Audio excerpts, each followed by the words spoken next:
નવનાથ ધામની પાવન ભૂમિ પર વિરાજમાન બ્રહ્મલીન પરમ પૂજ્ય સદગુરુ શ્રી સાનિદાદાના ચરણોમાં મારા સાષ્ટાંગ દંડવત પ્રણામ. વિશ્વવંદનીય પરમ પૂજ્ય શ્રી છોટે દાદાના ચરણોમાં મારા કોટી કોટી નમન અને સૌ નાથ ભક્તોને મારા જય અવધૂત. આપણે સૌએ મહાશિવરાત્રિનો ઉત્સવ આનંદ ઉલ્લાસથી ઉજવ્યો. નવનાથ ધામના ભંડારામાં 9 પ્રકારની વાનગીઓનો મહાપ્રસાદ પણ પૂજ્ય શ્રી છોટે દાદાએ આપણને કરાવ્યો. તો એના માટે એક જોરદાર તાળીઓ થઈ જાય. અને સાથે સાથે આપણને થોડી થોડી ભાંગનો પ્રસાદ પણ મળ્યો અને મહાશિવરાત્રિના ઉત્સવમાં આ એક આપણે અનેરો આનંદ લીધો. તો એના માટે ફરી એકવાર જોરદાર તાળીઓ થઈ જાય. હવે માર્ચ મહિનાના અંતમાં પરમ પૂજ્ય શ્રી છોટે દાદાનો જન્મદિવસ આવી રહ્યો છે અને આ જન્મદિવસ નિમિત્તે ડબલ ધમાકા છે. એટલે કે દાદા કી સેનામાં જોડાયેલા જે પણ મિત્રો છે એ લોકો માટે દાદાસ પ્રીમિયર લીગ દે ધનાધન IPL સ્ટાઇલ ક્રિકેટ ટુર્નામેન્ટનું આયોજન કરવામાં આવ્યું છે. તો જે પણ મિત્રો દાદા કી સેનામાં જોડાયેલા છે એ લોકો પોતાના નામ અવશ્ય નોંધાવે.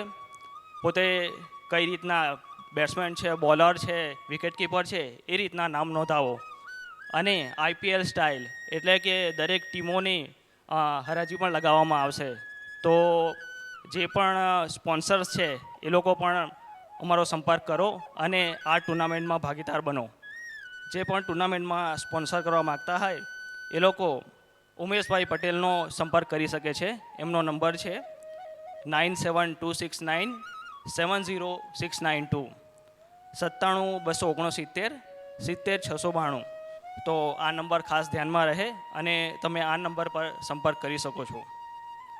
બીજું, પરમ પૂજ્ય શ્રી છોટે દાદાના જન્મદિવસ નિમિત્તે શ્રદ્ધામય પુરુષાર્થના પેપરમાં બર્થડે શુભેચ્છા જે પણ મિત્રો આપવા માગતા હોય તે લોકો અવશ્ય આપો અને પેપરમાં પોતાનો શુભેચ્છા સંદેશ એડ સ્વરૂપે છપાવો.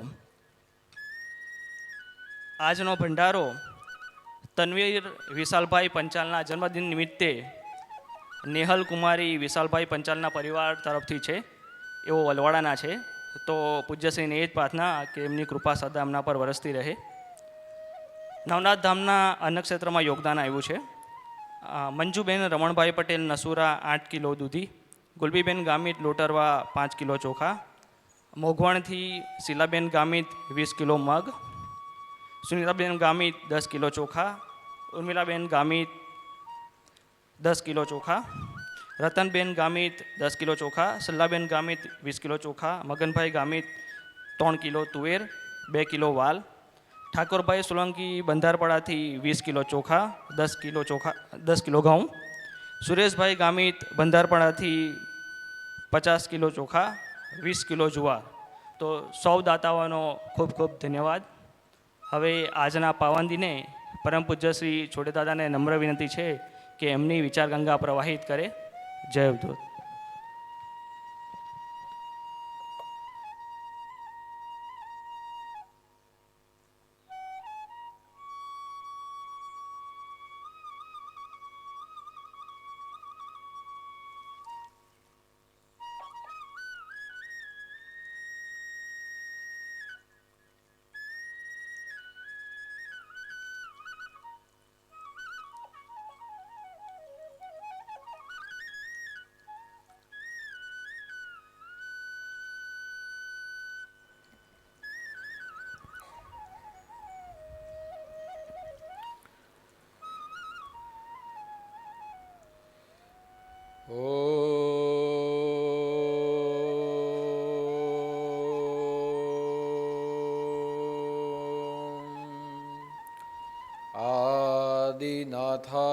आदिनाथाय विद्महे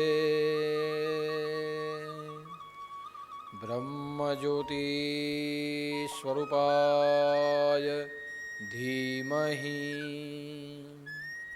तन्नो आदिगुरु प्रचोदयात्.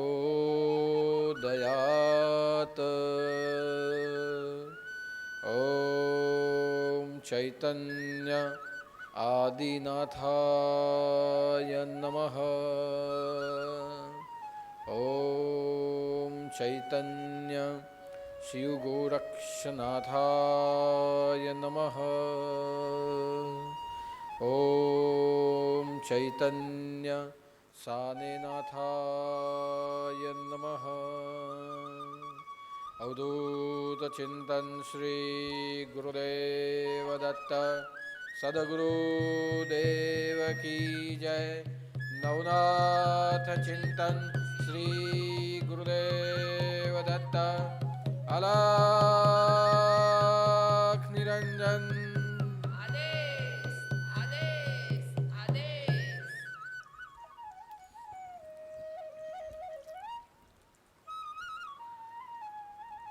समस्त ब्रह्मांड के रचयिता, सभी जीव मात्र के उत्पत्ति के कारण और सभी जीव मात्र के प्रलय के कारण भगवान आदिनाथ के चरणों में मेरे कोटि कोटि नमन। हम सबको शिवत्व की दीक्षा देने वाले, शिव स्वरूप क्या है ऐसा हमारे जीवन में ज्ञान देने वाले और हमें हमारे जीवन में शिव संकल्प की ओर गति करवाने वाले हमारे सद्गुरु श्री सानेनाथ जी के चरणों में मेरे कोटि कोटि नमन। जो भी नाथ भक्त फेसबुक के माध्यम से, यूट्यूब के माध्यम से हर गुरुवार की विचार गंगा का दर्शन और श्रवण कर रहे हैं, ऐसे सभी नाथ भक्तों को, सभी धर्म प्रेमी भाई बहनों को मेरा जय उदूत, जय जय मच्छिंद्र समर्थ और आदेश।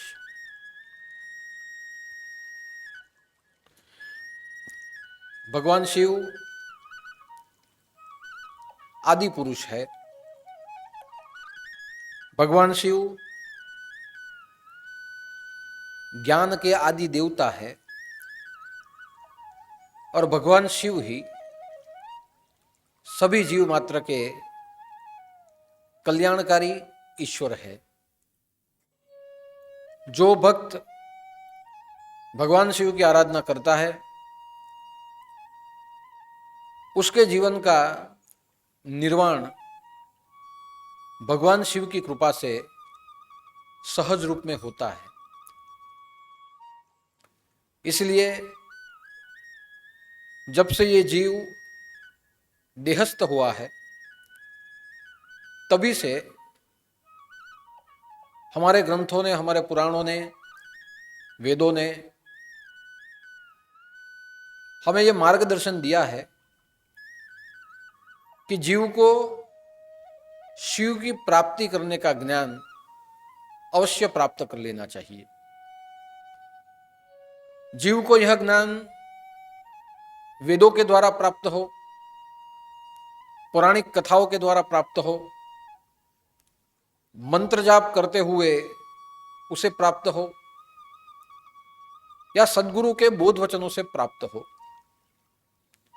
येन केन प्रकार से यह जीव को जल्दी से जल्दी शिव प्राप्ति का ज्ञान होना ही चाहिए।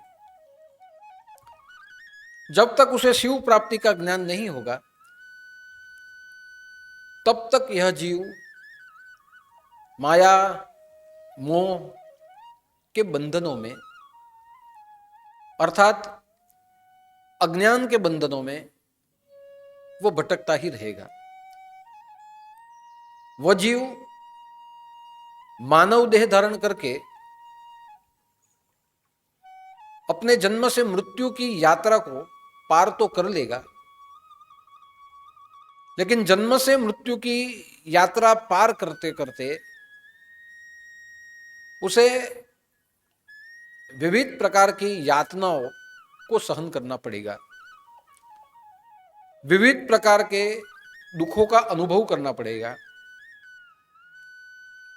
और यह करते करते शायद उससे ऐसे कर्म हो जाए जो कर्म उसे पुनः जन्म लेने के लिए बंधनकर्ता हो जाएंगे। इसलिए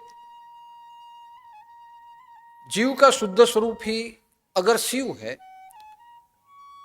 तो यह प्रत्येक जीव को शिव प्राप्ति का बोध होना ही होना चाहिए,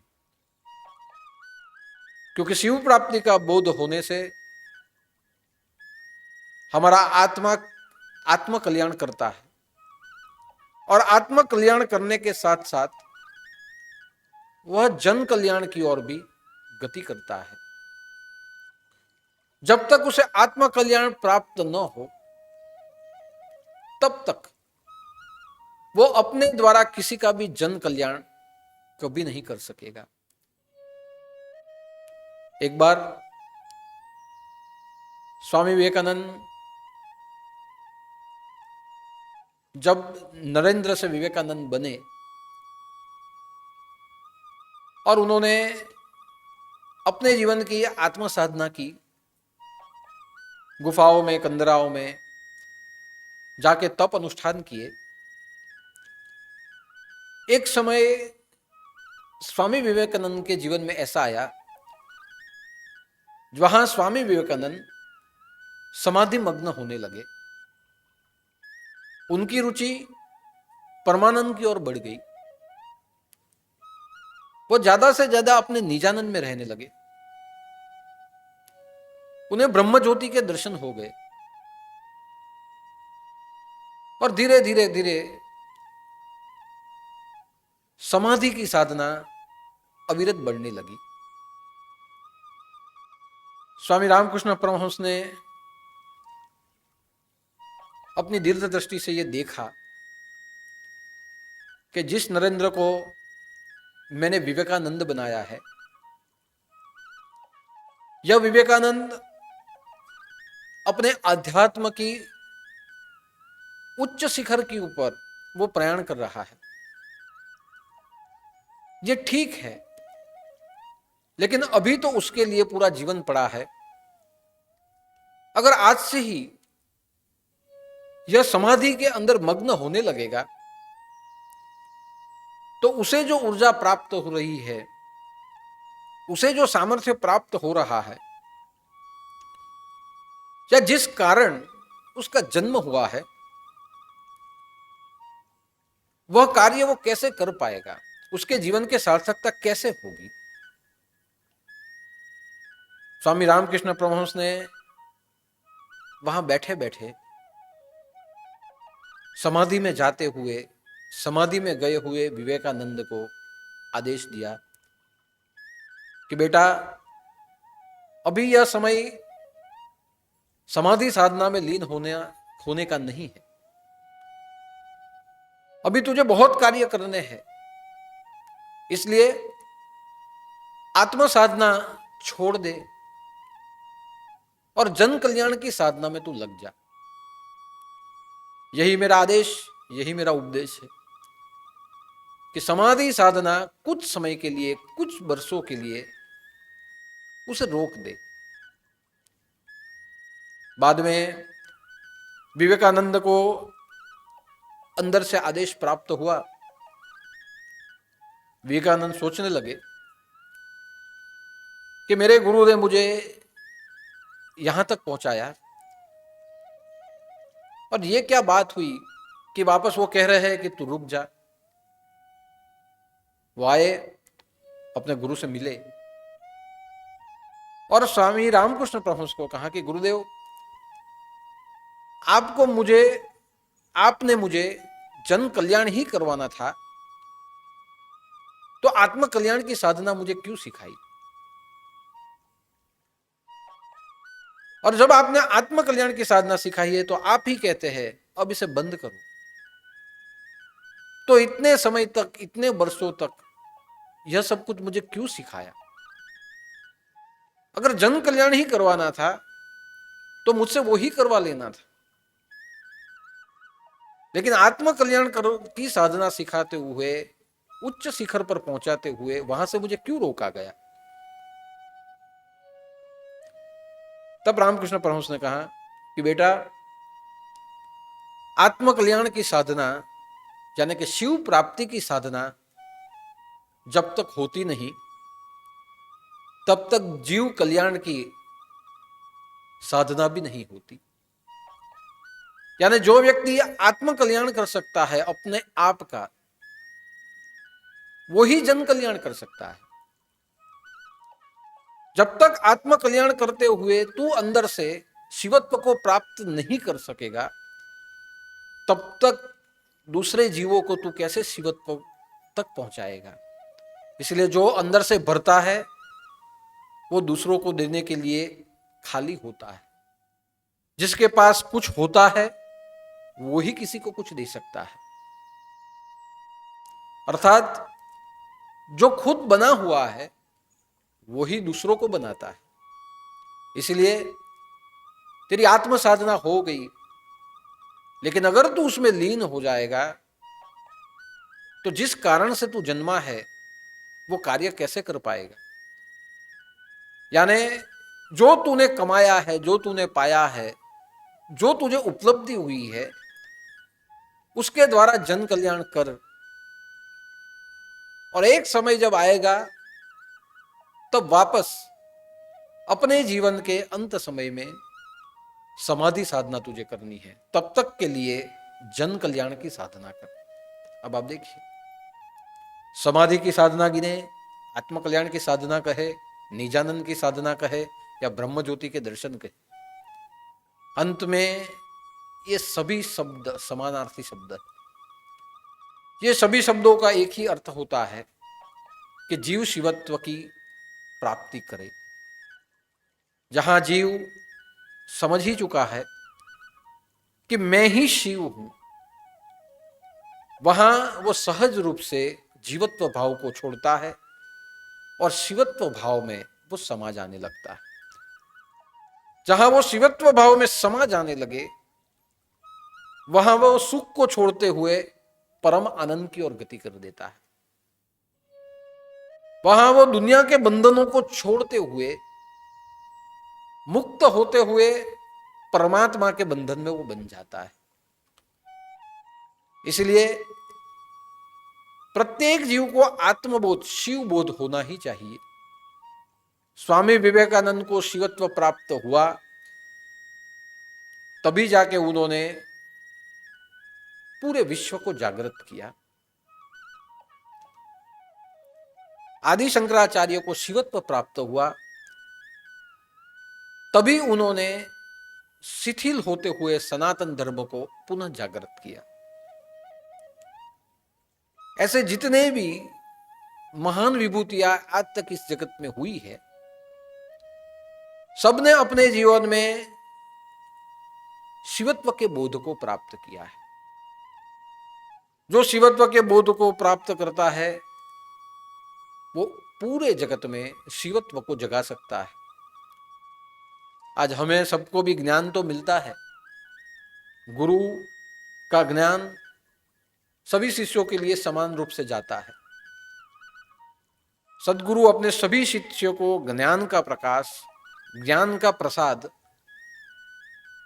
निश्चित माप से ही देते हैं, लेकिन उसका उपयोग हम शिवत्व के लिए करें, हम हमारे जीवत्व के लिए करें, हम कैसे करें, वो हमारी बुद्धि के ऊपर निर्भर होता है। लेकिन गुरु का उच्च उद्देश्य तो एक ही होता है कि उसके पास आने वाले सभी जीव शिवत्व को प्राप्त करें। और शिवत्व को जीव प्राप्त कर पाए, इसीलिए प्रत्येक शिष्य को गुरु मंत्र के रूप में महामंत्र प्राप्त होता है। जो गुरु मंत्र होता है वो महामंत्र होता है। बाकी के जितने भी मंत्र है वो मंत्र हो सकते हैं, वो श्लोक हो सकते हैं, लेकिन गुरु मंत्र जो होता है ये महामंत्र होता है। गुरु मंत्र इसीलिए महामंत्र होता है कि वही गुरु ने उसी गुरु मंत्र की साधना करते हुए अपने भीतर में शिवत्व को जगाया था।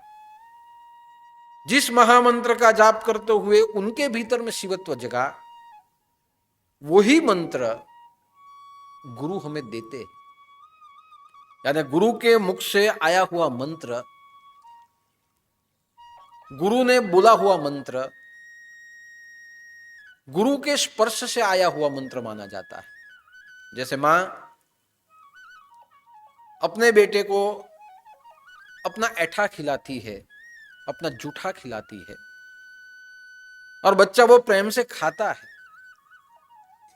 मां क्यों उसे अपना जूठा खिलाती है?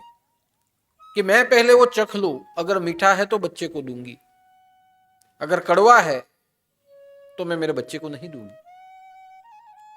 ठीक वैसे ही ये गुरु का मंत्र गुरु ने अपने मुख से जपा हुआ उसका ग्रास है, उसका ऐठा, उसका जूठा ग्रास है। और जब ये महामंत्र सदगुरु हमें देते हैं तो वो महामंत्र शिवत्व का मंत्र होता है। इसलिए करना क्या है, तो दो काम करने हैं। एक, मन को कहे कि बार बार मन से मंत्र को जपे, और दूसरा अपने चित्त को कहो कि जो मंत्र हम जप कर रहे हैं उसके अंदर एकाग्र हो जाओ। आज की जो विचार गंगा है उसमें मैंने दो उपाय बताए कि एक मंत्र को सुमिरन करना और दूसरा ध्यान करते हुए चित्त को एकाग्र करना। ये दोनों क्रिया अगर साथ में हो जाती है तो शिव की प्राप्ति बाहर से नहीं, सहज रूप से भीतर से हो जाती है। और जब शिव की प्राप्ति हमारे भीतर से हो जाए तब याद रखिए कि हमारे प्रत्येक कर्म जो है, ये सभी कर्म कर्म नहीं, सदकर्म भी नहीं, सत्कर्म बन जाते हैं। इसलिए हमारे मन को हमें कहना है कि सुमिरन कर।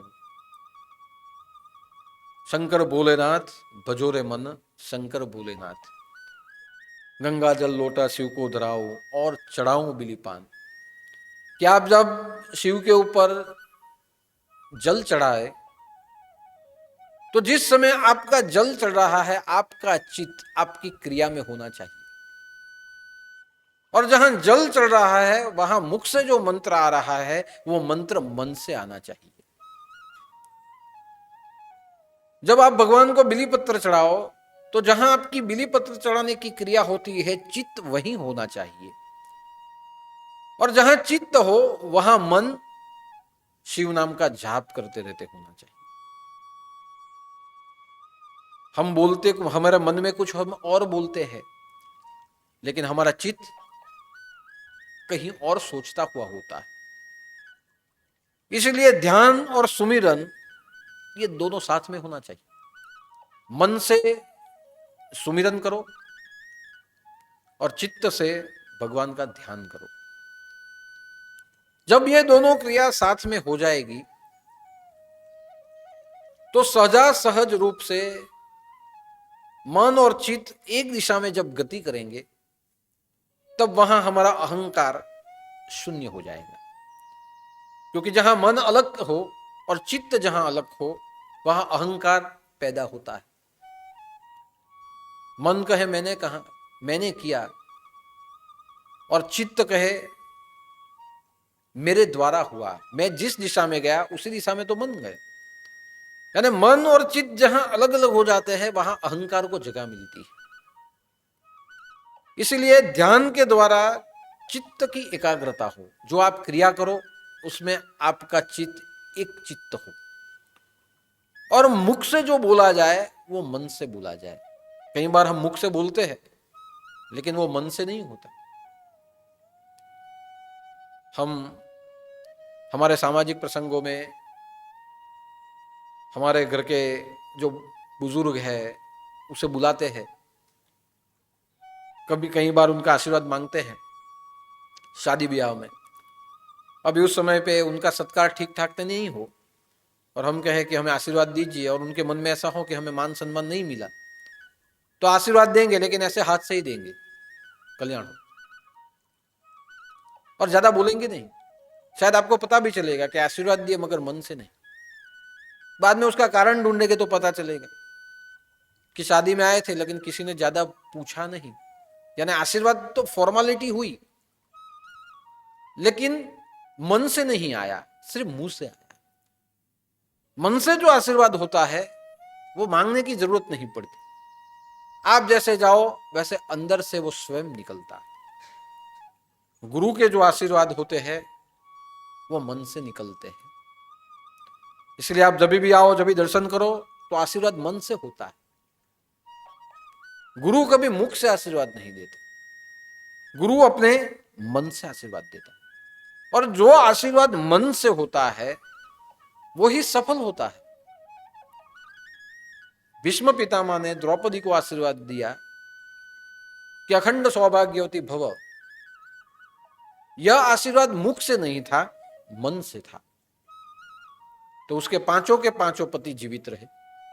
भगवान श्री कृष्ण ने आशीर्वाद लेने के लिए ही भेजा था कि जाओ और पितामह को प्रणाम करना, लेकिन उसे पता नहीं चलना चाहिए कि तू गई है। और द्रौपदी जाती है, उसका घूंघट उसके मुख पे होता है और जाके दर्शन करती है। पितामह को पता नहीं कि वो द्रौपदी है, लेकिन जैसे दर्शन करती है वैसे अंदर से आशीर्वाद आते हैं, अखंड सौभाग्यवती।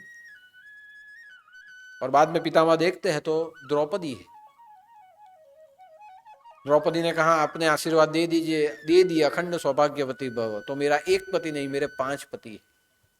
आप भले युद्ध करना लेकिन शरीर से करना, अब मन से नहीं करना, क्योंकि अगर मन से करेंगे तो 5 मारे जाएंगे।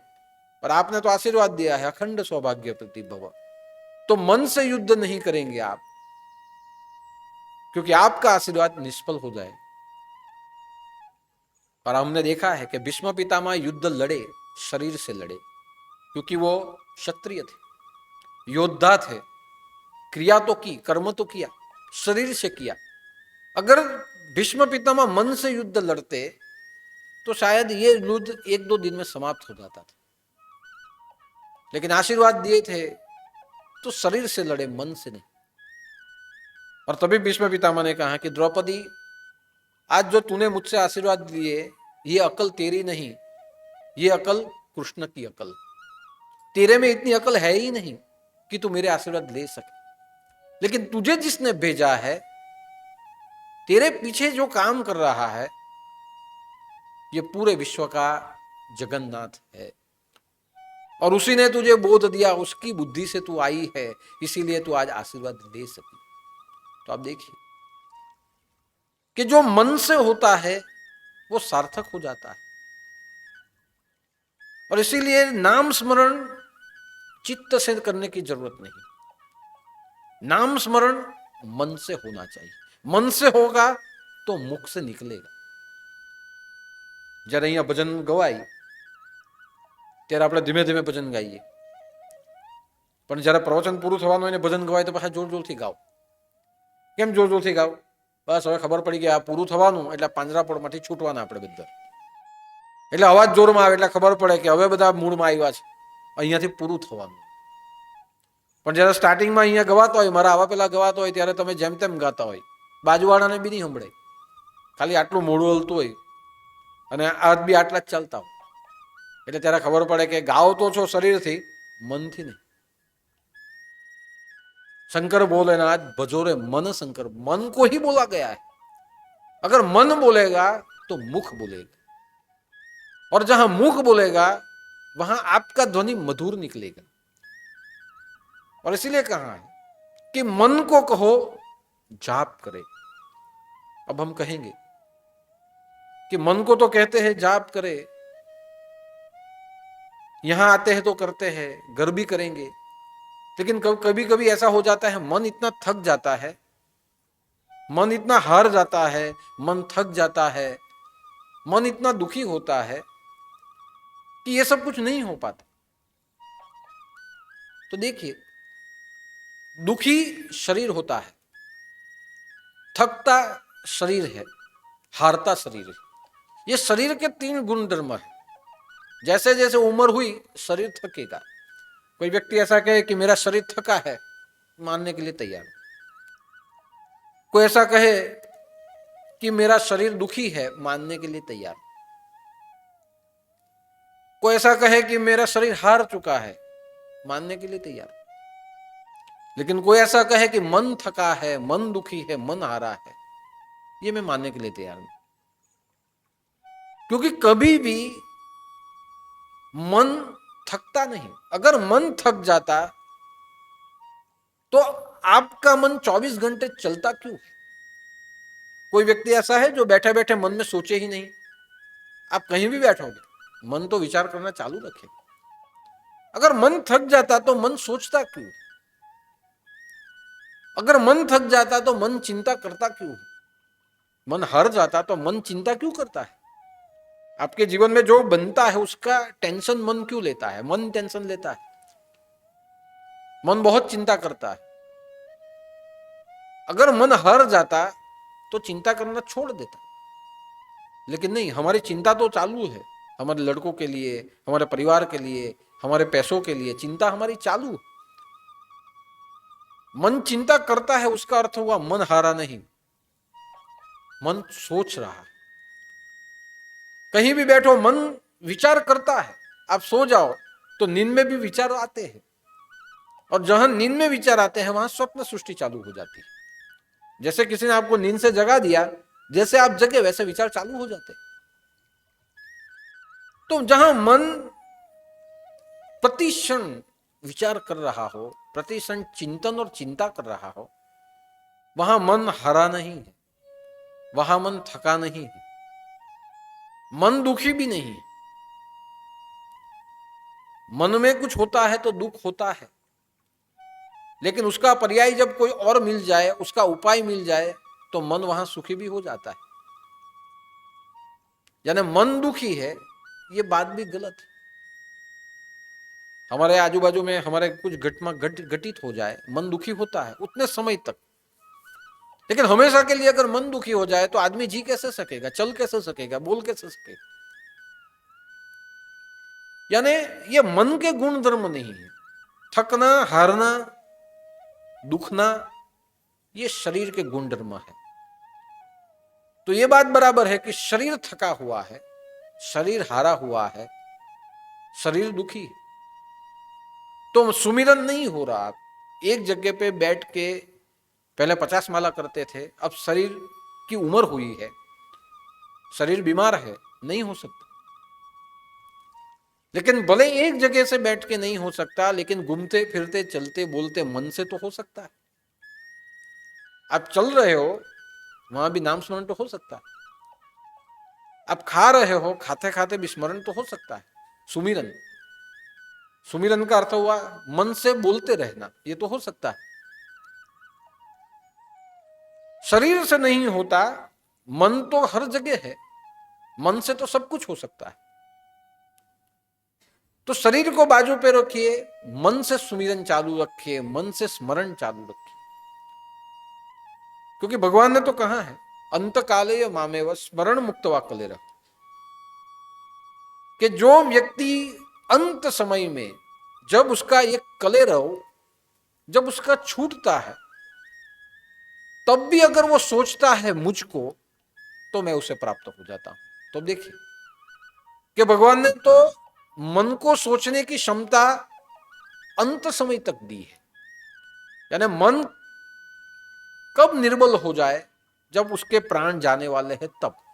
ये एक ही घड़ी ऐसी है जहां मन निर्बल हो जाता है।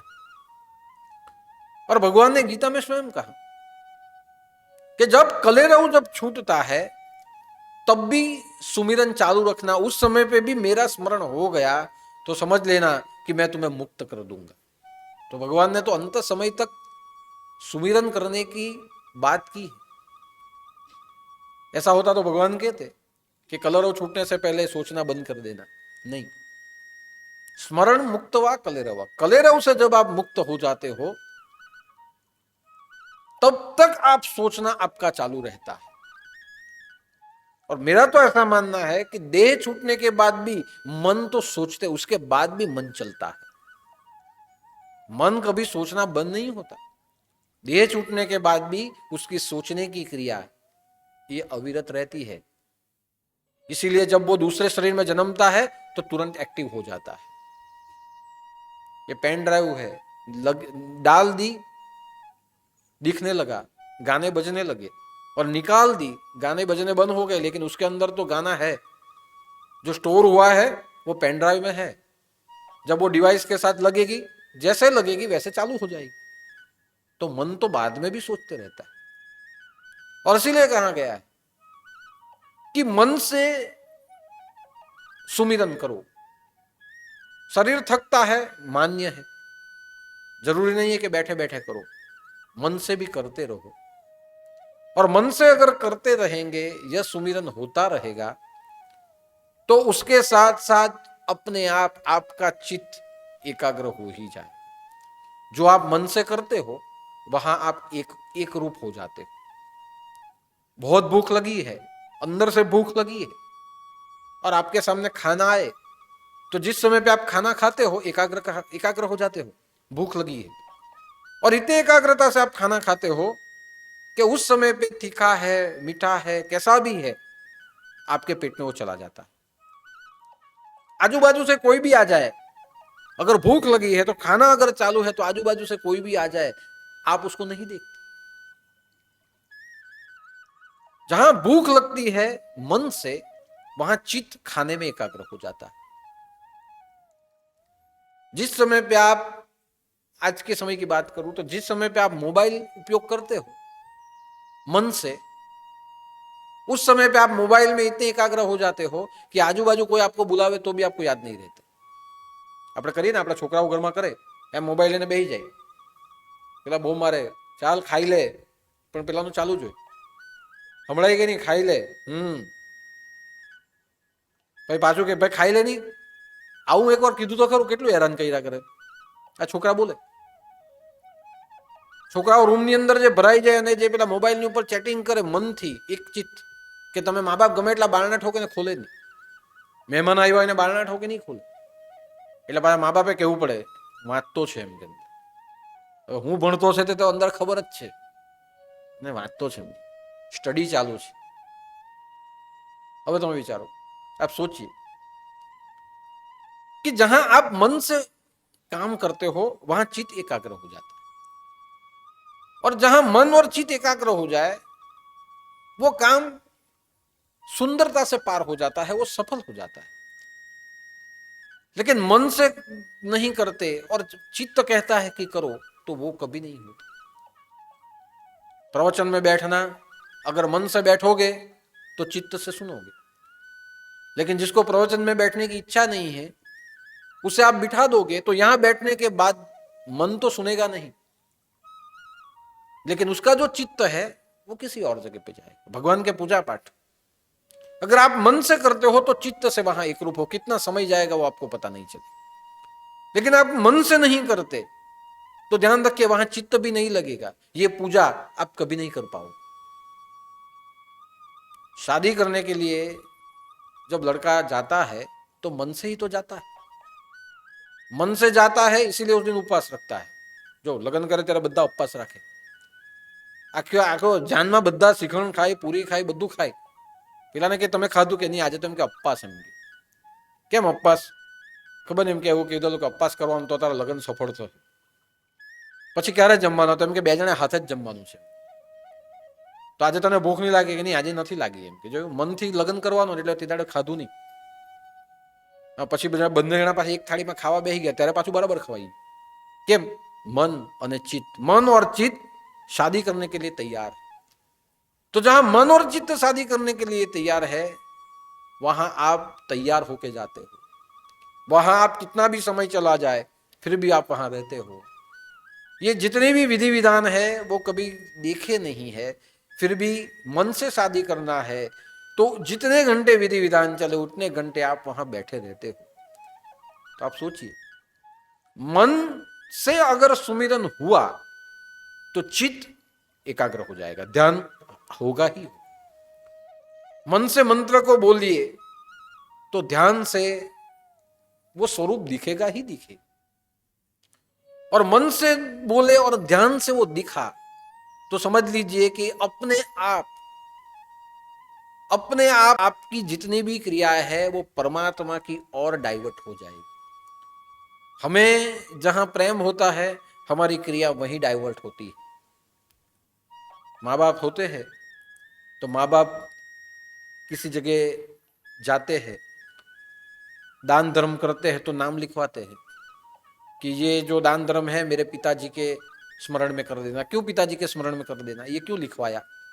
इसीलिए हमने लिखवाया कि हमें प्रेम है, इसीलिए उसके लिए हम पिताजी के स्मरण में हम लिखवाते। हमारे पास पैसे आए तो तुरंत हमने बच्चों के नाम पे उसको फिक्स पे रख दिए। क्यों रख दिए? इसीलिए रख दिए कि हमारे बच्चों पे हमें प्रेम है, जो हमने कमाया है उसके नाम पे हमने रखा। क्यों रखा? प्रेम है, प्रेम है इसीलिए हमने रखा है। तो जहां मन हो, जहां चित्त हो, वहां जहां प्रेम बढ़े, वहां आप समझ लीजिए कि आपके जितने भी कर्म है वो कर्म उसी के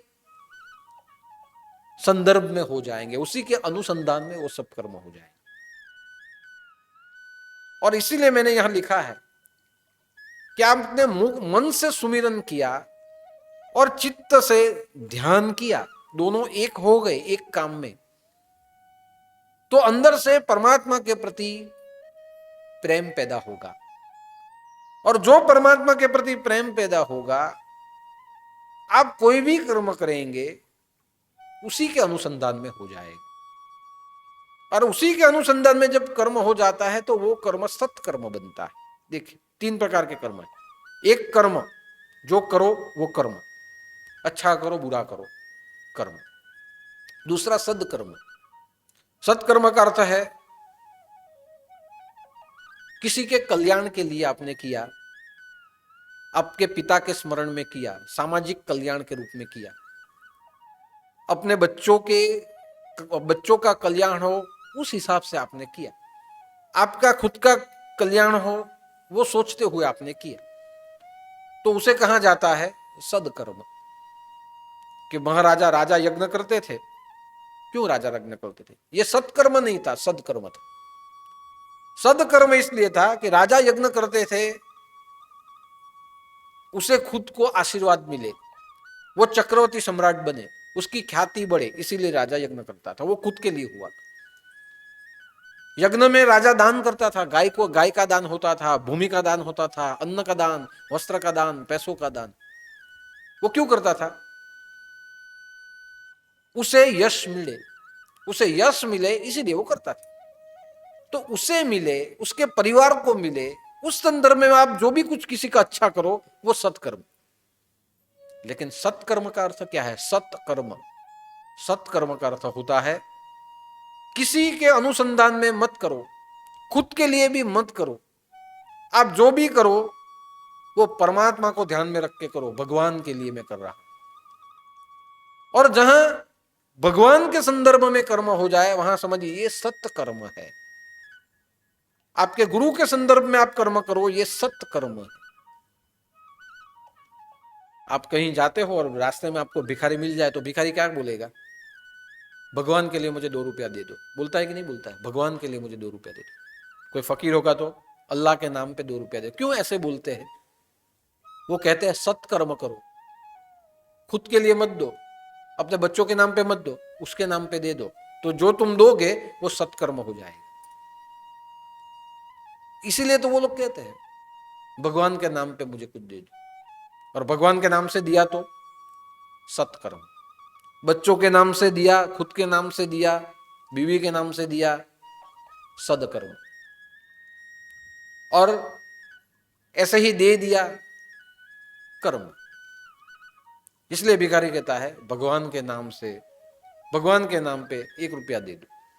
ये हम बार बार सुनते हैं। और ये सहज क्रिया है कि जो काम आपका भगवान के नाम से हो जाए, उसी के स्मरण में हो जाए, ये सत्कर्म बन जाता है। लेकिन कब बनेगा सत्कर्म? कि सत्कर्म तभी बनेगा जब आपका मन और आपका चित्त, मन सुमिरन करेगा, चित्त उसी सुमिरन में ध्यान देगा, अपने अंदर से प्रेम आएगा, तो अपने आप सत्कर्म हो जाएगा, परमात्मा के अनुसंधान में कर्म हो जाएगा। कई लोग यहां भी ऐसे आते हैं जो यहां दान देते हैं, तो हम उसको पूछते हैं कि भाई रसीद में क्या लिखने का, क्या बनवाना, तो कई लोग ऐसे वो सीधे बोलते हैं कि नहीं नहीं कुछ नहीं लिखवाना है, गुरुदेव के नाम से लिख दो। नहीं नहीं कुछ नहीं लिखवाना है, लिख दो राम भरोस, राम के नाम पे लिख दो। ऐसे कई लोग आते हैं जो लिखवाते भी नहीं, हमारा नाम डिक्लेयर मत करना, कुछ भी कहना नहीं, भगवान के लिए हमने भगवान के नाम से कर दिया है, ऐसा बोल देना, नाम मत बोल। तो ये क्या होता है? इसे कहा जाता है सत्कर्म, कि कर्म तो किया है लेकिन भगवान के अनुसंधान में उसको कर दिया, उसे कहा भगवान प्रीत्यर्थ। हम जब पूजा करते हैं तो पूजा में जो संकल्प होता है उसमें बोला जाता है। जब नवरात्रि की पूजा होती है तो महाकाली, महालक्ष्मी, महासरस्वती, काल भैरव, योगेश्वरी, देवी देवता प्रीत्यर्थ, आज की पूजा उसके प्रीत्यर्थ में करता हूं। सदगुरु कृपा प्रीत्यर्थ, गणेश कृपा प्रीत्यर्थ, क्यों ऐसा बोला जाता है? उसके स्मरण में सदकर्म में करता हूं, और वो जो सत्कर्म हो जाए वही सत्कर्म शिव प्राप्ति के लिए आपकी पात्रता बना देता है। वही सत्कर्म शिव प्राप्ति का एक पुण्य पैदा कर देता है। इसलिए मुख से, मन से सुमिरन करो, जो चिंतन है, ध्यान एक चित्त से करो, अपने आप प्रेम पैदा होगा। जब मां किसी बच्चे को जन्म देती है तो उस बच्चे को तो उसने कभी देखा नहीं होता, लेकिन जैसे बच्चा जन्मता है दूध अपने आप फूटता है। ये क्या है? मन चित्त की एकाग्रता से जो प्रेम पैदा हुआ, वो प्रेम से दूध फूटा है, अपने आप दूध फूटता है, बच्चा उसे पीता है। मां कोई भी काम करे, मां कोई भी काम करे, मां को ऐसे कह दीजिए कि आप तू कोई भी काम कर, तेरे बच्चे को प्रेम मत करना, वो कभी ऐसा कर ही नहीं पाई। वो कहेगी मैं हर काम करूंगी लेकिन मेरे बच्चे को सबसे पहले मैं प्रेम करूंगी। वो क्यों ऐसा सोचे? अपने आप प्रेम पैदा होता है। मां को अपने बच्चे के प्रति अपने आप प्रेम पैदा होता है। वो बच्चा जन्मजात लूला हो या लंगड़ा हो या काना भी हो, फिर भी मां को अपने बच्चे के प्रति योगानुयोग प्रेम पैदा होता है। उसका बच्चा जैसा भी हो दूसरे से तो वो अच्छा ही लगता है। वो क्यों होता है? मन से संसार किया था, एकाग्रता से संसार किया था, और मन और चित्त जहां एक रस हो गया वहां प्रेम पैदा हुआ। इसलिए मां को कहने की जरूरत नहीं पड़ती कि तेरे बच्चे को प्रेम कर, मां प्रेम करती ही करती है। ठीक उसी तरह हमारा मन और हमारा चित्त जहां जुड़ जाए परमात्मा के प्रति, हमें अपने आप प्रेम होता है। ये परमात्मा भी हमसे मन से और चित्त से जुड़ा है। परमात्मा मन से जुड़ा है, इसीलिए उसने कितनी सारी सुविधाएं पैदा कर दी है। पानी की कोई खोट है, कितना कितना विश्व में, कितना पूरे विश्व में जल है, पूरे विश्व में हवा है, पूरे विश्व में वनस्पति है। हम फेंक दे फिर भी वो वनस्पति उग जाती है। पूरे विश्व में हवा को शुद्ध करने के लिए वनस्पति बनाई, खाने के लिए खुराक बना दिया, गाय के आंचल में उसने दूध दे दिया, माँ के स्तन में उसने दूध दे दिया। हम बड़े होके खाएंगे और अगर खाना चबा नहीं पाए तो पचाएंगे कैसे? इसलिए उसने हमारे दांत भी दे दिए। वो खाना पच जाए इसलिए उसने हमारे अंदर रस दे दिया। कितना कुछ उसने दिया। क्यों दिया? भगवान हमारे साथ मन से जुड़ा हुआ है, और भगवान हम सब के साथ एक चित्त से जुड़ा हुआ है। इसीलिए परमात्मा ने हमारे लिए जन्म से लेकर मृत्यु तक बहुत कुछ सोचा है। हमारा जो पूरा शरीर काम करता है ये परमात्मा का चित्त है, कि परमात्मा ने बारीक बारीक सब सोच के इसके अंदर रखा है। ऐसा ऐसा सोच लिया। हमारा काम तो सिर्फ खाना है, खाना उतार देना हमारा काम है, बाकी सब अपने आप अंदर से फैक्ट्री चलती और सब बनता है। ये उसका संशोधन है, ये उसका माइक्रो मैनेजमेंट, कि उसका परमात्मा का चित्त, परमात्मा ने हमारे अंदर इतना लगाए रखा है कि हरेक हमारा शरीर 100-100 साल तक जिए ऐसी व्यवस्था की है। हमें खाना ना खूटे उतना उसने पैदा करके रखा है। हमारे अंदर दुनिया भर की बुद्धि भरी है, हमारे अंदर शक्ति भरी है, हमारे अंदर इच्छा उसने पैदा की। देखिए, तो मन से और चित्त से तो परमात्मा भी हमारे साथ जुड़ा हुआ है, इसीलिए परमात्मा को हमसे प्रेम है। और इसलिए बोला गया ना, परम पिता कौन? परम पिता परमात्मा, ऐसा बोला। क्यों बोला गया? वो मन से और चित्त से जुड़ा हुआ है, उससे हम सबके ऊपर प्रेम है। ठीक उसी तरह सदगुरु भी अपने सभी सिद्धियों के साथ मन और चित्त से जुड़ा हुआ है। गुरु मन से जुड़ा है, गुरु मन से जुड़ा है, इसीलिए अपने शिष्य के प्रति हमेशा वो प्रार्थना करते रहता है। उसकी दुआ अपने शिष्यों के प्रति रहती है। शिष्य जब भी आए, उसे दर्शन, उसे प्रवचन, उसे प्रसाद, उसे ज्ञान, उसे आश्वासन गुरु से मिलते हैं। और गुरु चित्त से जुड़ा हुआ है, इसीलिए उसके प्रत्येक शिष्य को उसे क्या बोध देना, उसे कैसा मंत्र देना, उसे कैसे साधना करवानी, वो गुरु के पास होती ही। हाँ, जो मांगता है उसे मिलता है, जो कुछ मांगता नहीं है उसे कुछ नहीं मिलता। लेकिन सदगुरु भी अपने मन और चित्त से, प्रेम से अपने भक्तों के साथ जुड़ा हुआ होता है। तो हम भी जब मन से सुमिरन करेंगे, चित्त से एकाग्र बनेंगे, हमारे भीतर में जब शिवत्व के प्रति प्रेम जगेगा, तो हमारे जितने भी कर्म है, ये हमारे सभी कर्म सदकर्म नहीं सतकर्म बन जाएंगे। एक बार एक शिवालय था गांव में, हजारों लोग वहां पूजा पाठ करने के लिए आते थे। एक बार शिवरात्रि का समय था और भक्तों की भीड़ जमा हुई थी। सुबह सुबह में एक चमत्कार हुआ। आसमान से एक थाल नीचे आया और शिवलिंग के पास आके वहां स्थिर हो गए। वो थाल जो था वो सोने का थाल था। सोने का थाल आया, आसमान से आया, शिवलिंग के सामने खड़ा रहा। आकाशवाणी हुई कि ये जो सोने का थाल यहां आया है, जो सच्चा भक्त है और जिसकी भक्ति सच्ची है, ये अगर उस थाल को उठाएगा तो वो थाल सोने का ही रहेगा और वही व्यक्ति उस थाल को ले जा पाएगा। यानी एक एक करके जो आना है वो आए, थाल उठाए, अगर थाल सोने का रहा तो उसकी भक्ति सच्ची। तो थाल को देखा, मंदिर के पुजारी ने कहा ये थाल पहले मैं उठाऊंगा। क्यों? पूजा करने का अधिकार मेरा है। पुजारी को लालच लगी, उसमें क्या है, अभी थाल उठा लेता। पुजारी ने जैसे हाथ में थाल उठाया, ये थाल तांबे का हो गया। तांबे का हो गया, पुजारी ने रख दिया और सबके सामने साबित हो गया कि पुजारी पूजा तो करता है, मन और एकाग्रता से नहीं करता है। पूजा करता है, सोने का थाल तांबे का हो गया, मन से नहीं करता।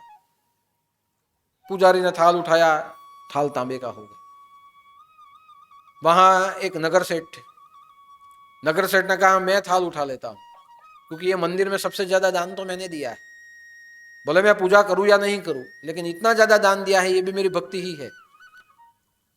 तो नगर सेठ आए, नगर सेठ को मना कौन करे।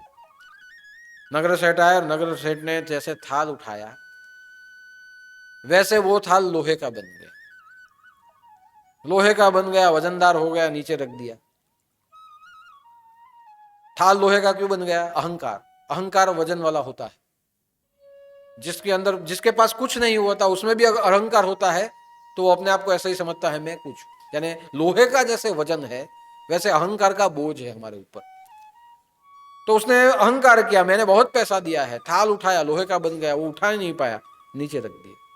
सब लोगों ने देख लिया कि पैसा तो बहुत दिया, लेकिन अहंकार, नाम के लिए दिया है, सदकर्म किया है, सत्कर्म नहीं किया, लोहे का बन गया।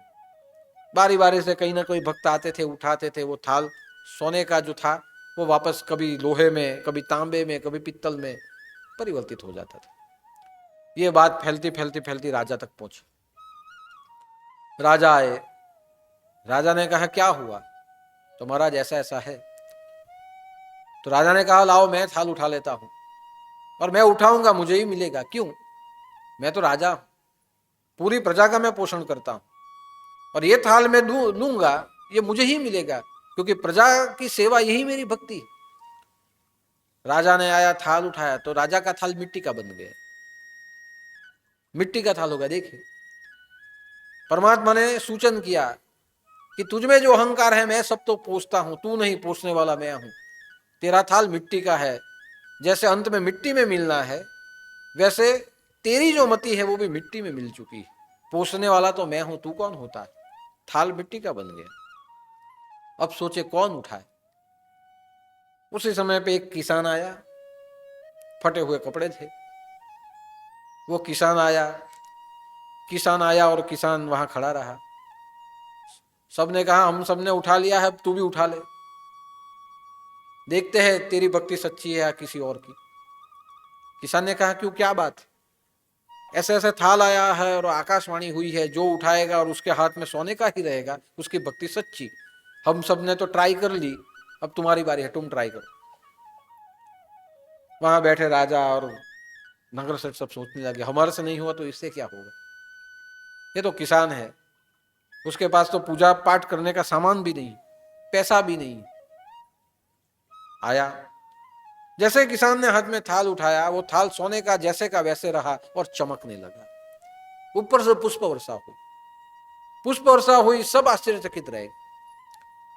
और सबने कहा कि मैंने ये किया था, मैंने ये किया था, तुमने ऐसी कौन सी आज तक भक्ति कर ली कि तुम्हारे हाथ में ये थाल रह गए? तो किसान ने कहा देखो, मैं न मंत्र जानता हूं, ना पूजा पाठ, कुछ जानता नहीं, मैं भक्ति भाव जानता ही नहीं। नहीं, तू कुछ तो जानता है। तुमने क्या ऐसा किया कि ये थाल सोने का ही रहा? उसने कहा मैं कुछ जानता नहीं, मैं तो महीने में एक बार यहां आता हूं, और भी मुझे टाइम मिले तब। तो क्या करता है तू? मैं कुछ नहीं करता। मैं हर रोज सुबह उठता हूं, मन से भगवान को याद करता हूं, पूरे दिन खेत में काम करता हूं, मन से उसको याद करता हूं। जब खाता हूं तो ये सोचता हूं कि तू खिलाता है तो मैं आज खा रहा हूं, ये राम रोटी है। जब पानी पीता हूं तब ये सोचता हूं कि तू पिलाए तो मैं पीता हूं, ये राम रस है।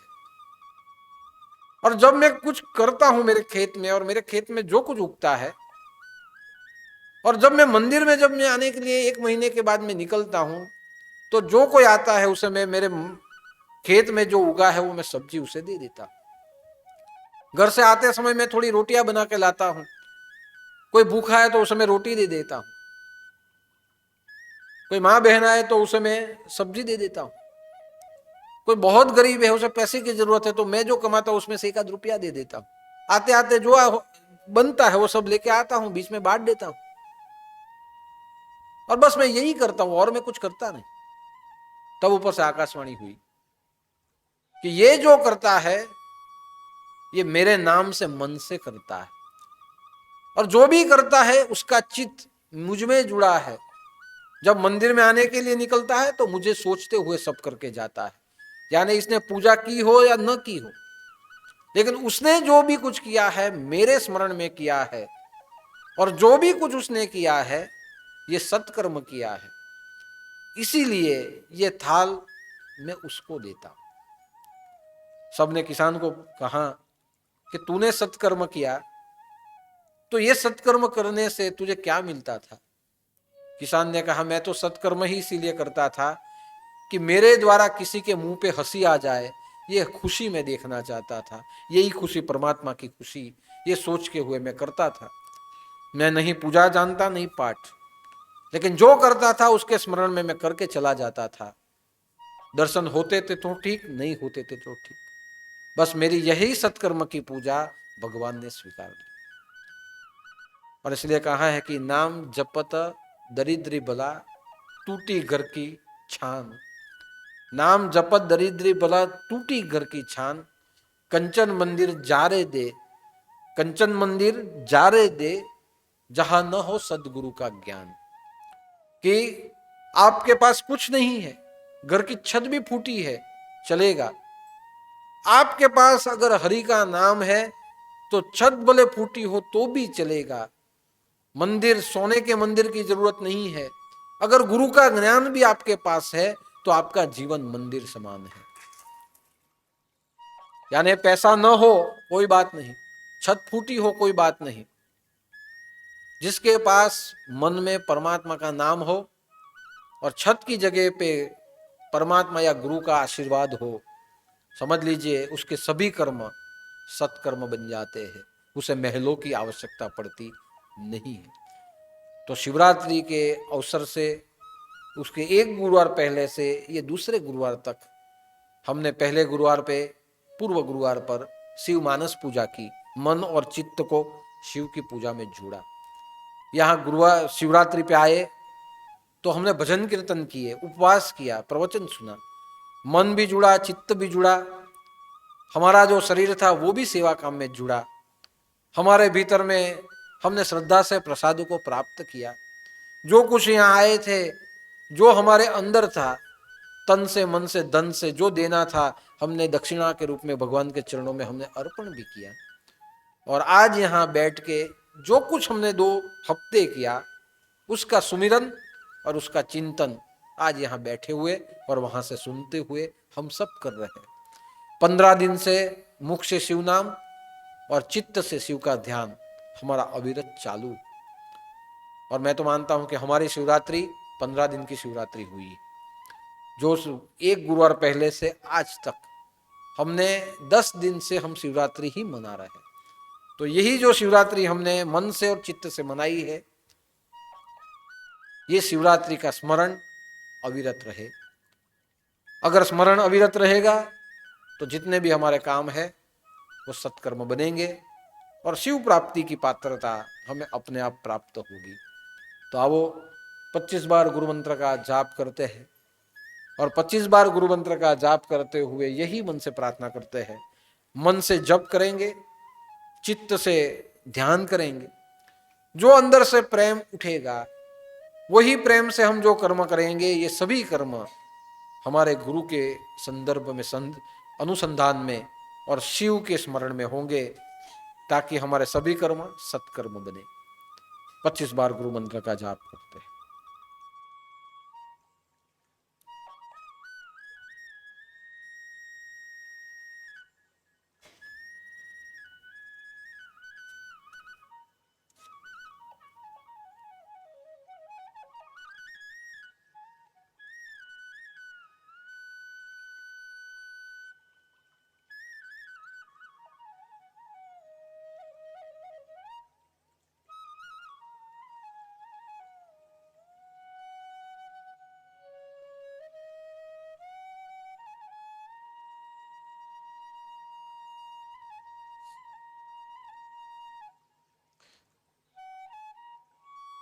हम सब एक साथ, मैं यहाँ से बोलूँगा, शिव गायत्री जो मैंने बनाई है उसका हम पाठ करेंगे। 2 गुरुवार पहले, एक गुरुवार पहले मानस पूजा की शुरुआत भी गायत्री से हुई थी।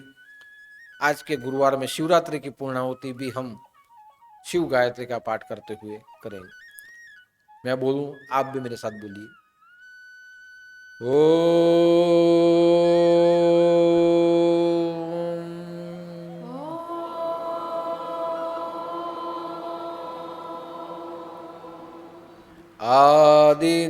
आदिनाथाय विद्महे आदिनाथाय विद्महे ब्रह्मज्योति स्वरूपाय धीमहि ब्रह्मज्योति स्वरूपाय धीमहि तन्नो तन्नो आदिगुरु आदिगुरु प्रचोदयात्। प्रचोदयात्। ओम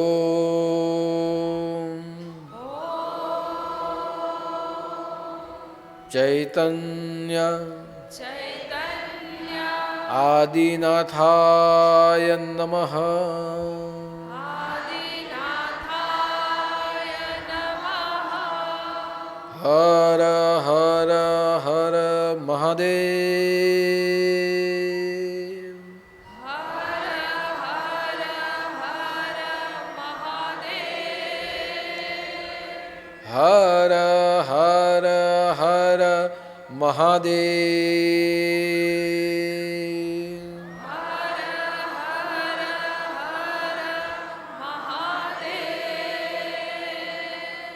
મહાદેવ શંભુ. મહાદેવ શંભો.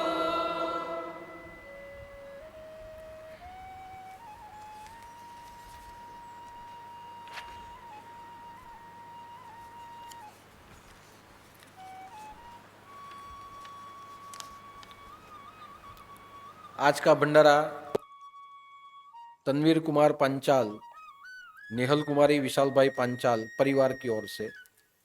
नेहल कुमारी विशाल भाई पांचाल अरविंद भाई नी दीकरी छे અને એમનો સમગ્ર પરિવાર વર્ષોથી આપણા આશ્રમમાં આવે. એમનો દીકરો તો પ્રીતલ તે સમર્પિત થઈને આપણા દરેક સેવા કાર્યની અંદર જોડાયેલો રહેતો હતો. એ થોડા સમય પહેલાં જ, થોડા મહિનાઓ પહેલાં જ એ ગુરુલીન થઈ ગયો. પણ છતાં અરવિંદભાઈ અને એમના પરિવારની જે ગુરુ ભક્તિ છે તે આજે પણ અવિરત રહી. જે એમણે મનથી સ્વીકાર્યું અને જ્યાં એમનું ચિત્ત ગુરુચરણમાં લાગી ગયું છે, તો આટલી બધી મુશ્કેલી આવી છતાં પણ એમના પરિવાર તરફથી એ જ સેવા, એ જ ભક્તિ, એ જ ભાવ આજે પણ ચાલુ છે. તો અરવિંદભાઈની દીકરી નેહલબેન વિશાલભાઈ પાંચાલના સુપુત્ર તનવીર કુમાર, એમના જન્મદિવસ નિમિત્તે આજે એમનો ભંડારો અહીંયા રાખ્યો છે. ભંડારામાં જીરા ભાત, કઢી, રીંગણ બટાકાનું શાક, રાજગીરાના લાડુ, કેળા અને કેરીનું અઠાણું. આજના ભંડારામાં આ મહાપ્રસાદ પીરસવામાં આવશે. તો તનવીર કુમારને પણ ગુરુદેવના ભરપૂર આશીર્વાદ મળે, તંદુરસ્ત રહે, લાંબુ આયુષ્ય જીવે અને સંપ્રદાયની સેવા કરતો રહે અને એમનો સમગ્ર પરિવાર તંદુરસ્ત રહે અને આને આ રીતે ગુરુ દરબારના કાર્યમાં જોડાયેલો રહે, એવી પરમાત્માને પ્રાર્થના કરું. ત્યાર પછી બીજી વાત કે હવેનો એક ગુરુવાર જાય પછી 17/3/22 હોળી આવે છે. ગુરુવારના દિવસે ફાગણ સુદ 14, હુતાશની પૂર્ણિમા, એટલે આપણે હોળી ઉજવીએ. ગામે ગામ હોળી પ્રગટાવવામાં આવે અને બધા ગામ ભેગા થાય અને જે તે વસ્તુ હોળીની અંદર હોમી દે છે.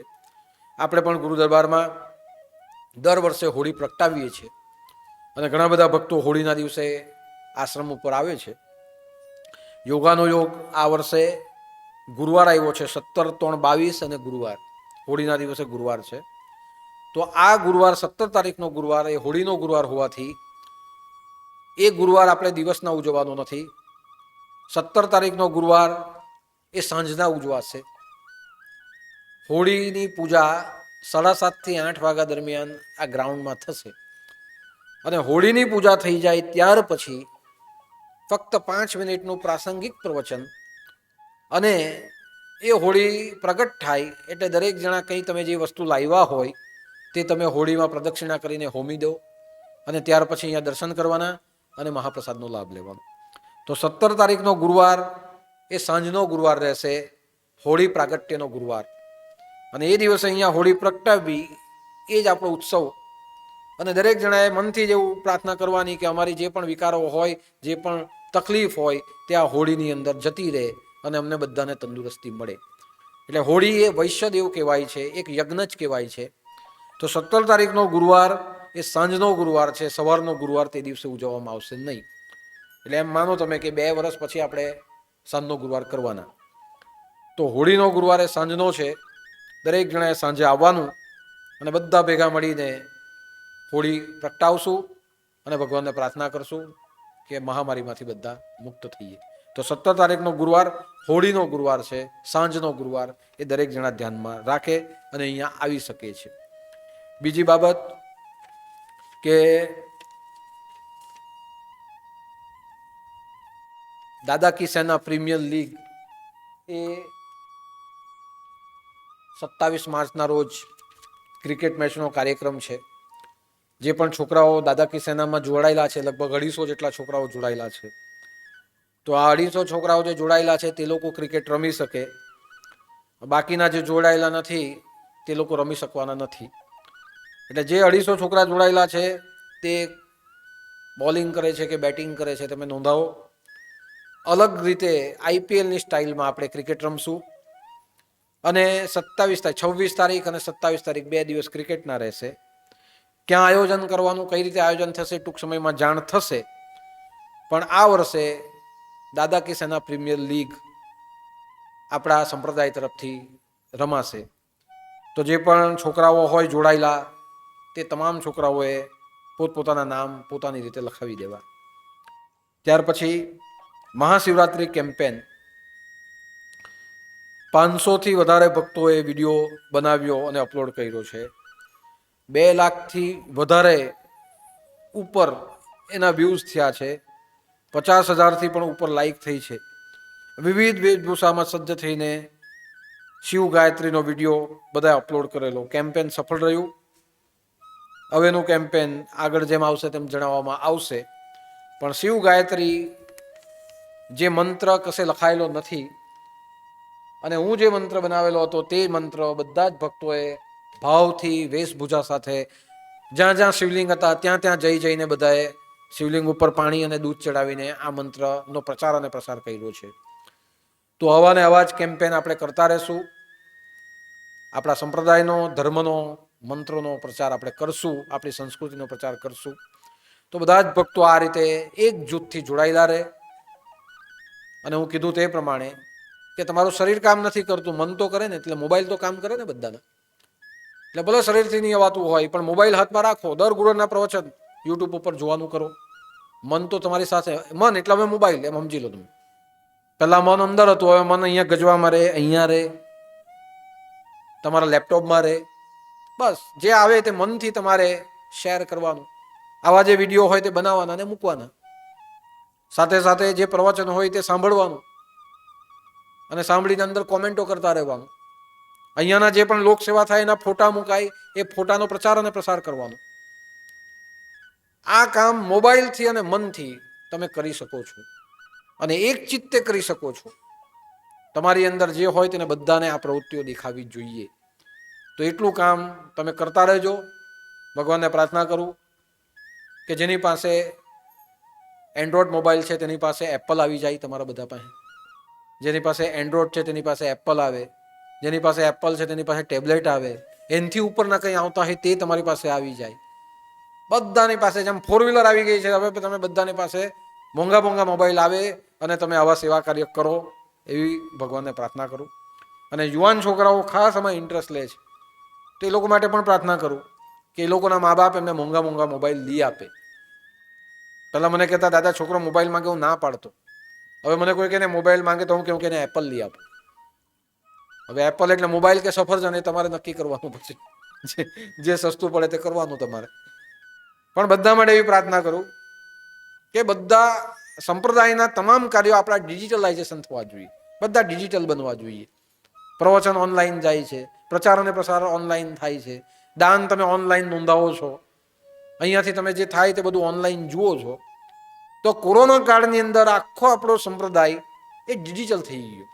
બધા ડિજિટલ બની ગયા છે અને એ પ્રમાણે કરે છે તો કરો. બધાને છૂટ છે. ફોટોન મેજિકમાં જોડાઈ જાઓ અને એક સરખું જે આવે તેને બધે પ્રચાર અને પ્રસારમાં લગાવો. ભગવાનને પ્રાર્થના કરું તમારું બધાનું ધ્યાન गुरु दरबार में जुड़ाई रहे. तो आज के गुरुवार पर बस इतना ही. सभी भक्तों को मेरा जय अवधूत, जय जय मच्छिंद्र समर्थ और आदेश.